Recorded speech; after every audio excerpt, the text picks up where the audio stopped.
Mga kabayan, pipiliting tapusin ng Department of Public Works and Highways o DPWH sa loob ng 2 taon ang konstruksyon nakatiwangwang na malabog flyover sa bayan ng Daraga Albay matapos matingga ito ng 5 taon ayon kay Public Works and Highways Secretary Vince Dizon. Kasunod ito ng utos ni Pangulong Ferdinand Bongbong Marcos Jr.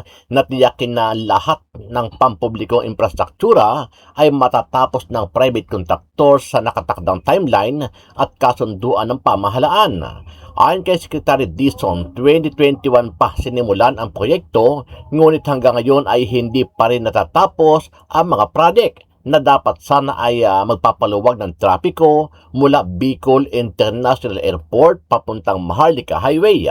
2021 pa ito sinimulan, so 5 taon na naman, kita nyo naman, walang bitin na naman. So, ang purpose sana nito is para wag nang mag-traffic yung mga papasok ng airport o palabas ng airport at hindi mag-cause ng traffic dito sa Maharlika Highway. Pero hindi natapos, no? So, ang komplikasyon lang dito, Diskaya project pala ito. Alpha Omega ito, no? So, tino-terminate na namin. So, ngayong February, papabid na natin ang bago. So, may pondo naman to for 2026. Kailangan na nga ipabid, terminate si Diskaya, tatapusin na natin. So, ang sabi sa akin ng engineers, by 2027, pero baka naman kaya nating 1 year and a half. Matatanda ang sinibak ni Public Works Secretary Vince Dizon ang 3 opisyal ng Department of Public Works and Highways DPWH, Pampanga 2nd District Engineering Office kaugnay ng aligasyong pangingikil ng hanggang 8% sa bawat kontrata ng distrito. Kasunod ito ng direktiba ni Pangulong Ferdinand Bongbong Marcos Jr. na reformahin at linisin ang DPWH mula sa mga tiwaling tauhan at irregular na aktibidad. Giit ni Secretary Dizon, mahigpit na ipinatutupad ang one strike policy sa ahensya, kung saan agad na aalisin sa pwesto at kakasuhan ang sinumang masasangkot sa korupsyon. Tanggal na sa pwesto sina Maintenance Section na Chief Ronelo Magtoto at Construction Section Engineers Arnold Domingo at Jefferson Ginto na sasailalim sa investigasyon at sasampahan ng karampatang kaso upang dinggin ang mga aligasyon.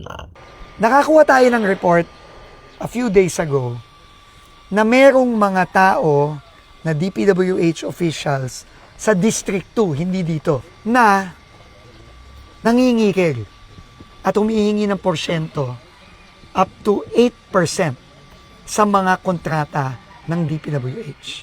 Babasahin ko yung mga pangalan ng mga report sa akin.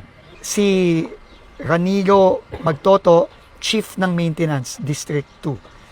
Arnold Domingo, Engineer 3, Construction Section, District 2. At si Jefferson Ginto, Engineer 3, Construction Section, District 2. I'm announcing today that effective now, they are relieved and suspended. And we will conduct a full-blown investigation kung totoo ba yung report na natanggap ko na humihingi sila ng porsyento sa mga proyekto sa District 2. Ano ang masasabi mo dito, kabayan? Sama-sama natin panoorin ang buong video at pakicomment nyo po ang inyong mga reaksyon at sariling opinion. Problema, saan ginagagay yung pondo kasi? Akala mo nga sekretary, lapit ng airport, na layo pa ng airport. Malayo pa pala. So, ang bagsak nito, what road? What road is this? This is the bypass road. Ito mo, puro lumot na, oh. Nagsasawa na ako dito, Darin. Sa lahat na ng puntahan ko na lugar sa Pilipinas, may ganito eh. Sisimula na ngayong araw ng Lunes, February 2, ng House Committee on Justice ang pagtalakay sa impeachment complaints laban kay Pangulong Ferdinand Marcos Jr. Inaasahan ang consolidation sa 2 reklamong impeachment laban sa presidente at pagtukoy kung sufficient in form and substance ang mga ito. Ayon kay House Committee on Justice member Bicol Sarok Party List Representative Terry Ridon, ilalahad ng mga nagrereklamo ang kanilang batayan sa pagsasampa ng reklamong impeachment laban kay PBBM. Pagtitiyak ng kongresista, nakabatay sa ebidensya ang impeachment proceedings. Ang impeachment po ay sole prerogative ng legislature. No? So, yung po impeachment proceedings will always be based on facts. It will be based on evidence, and decisions relating to the impeachment will be based on the conscience of every House member. Paaring ihain na muli ang kaparehong impeachment complaint laban kay Vice President Sara Duterte. Ito ang paniniwala ng Bicol Saro Party List Representative Terry Ridon, miyembro ng House Committee on Justice. Anya, hindi naman apektado ng desisyon ng Korte Suprema ang nilalaman ng reklamong impeachment laban sa Vice Presidente. Hindi lang nakatitiyak ang kongresista kung may karagdagang bang batayang isasama ang mga nakatakdang magsulong ng impeachment laban kay BP Duterte ngayong taon. O pwede mo i-file as is po yun, sa totoo lang. Kasi wala naman akong debate doon sa form eh. Wala akong debate doon po sa substansya. So, in a refiling of a Vice President impeachment case, I don't think the facts have changed from last year. We're still going to be talking about the use of confidential funds and yung pong death threats against the President, the First Lady, and the former House Speaker. No? Isinusulong na maaprobahan sa Kamara ang mga panukalang batas na magdaragdag sa cash grants sa ilalim ng Pantawid Pamilyang Pilipino Program for Peace. Ayon kay House Majority Leader at Ilocos Norte 1st District Representative Sandro Marcos, puspusan ang ginagawang pagtatrabaho ng House Committee on Appropriations para maipasa ang budgetary requirements ng naturang panukala. Ito ay matapos maaprobahan ang legislative measure sa House Committee on Poverty Alleviation. Kabilang sa mga panukalang batas, ang mas mataas na subsidiya para sa edukasyon, kalusugan at bagong cash support para sa pagkain at nutrisyon ng mga batang edad 0 hanggang 2 taong gulang. Mabuting malaman natin sino ang tunay na proponent, paano ito nakapasok sa budget, at kung may nakinabang, maliban sa kontraktor, sino ang nakinabang? Wala po akong inaakusa. Ako po ay nagtatanong po lamang, lalong-lalo na po dahil ito po ay tungkol sa aking distrito. At kung mas napababa itong presyo, baka mas marami pang mga streetlights ang nagpailaw sa Tagaytay-Nasugbu Highway. If we could please go to the next slide. Mabuting malaman din ng publiko kung saan napunta ang pondo ng unprogrammed appropriations.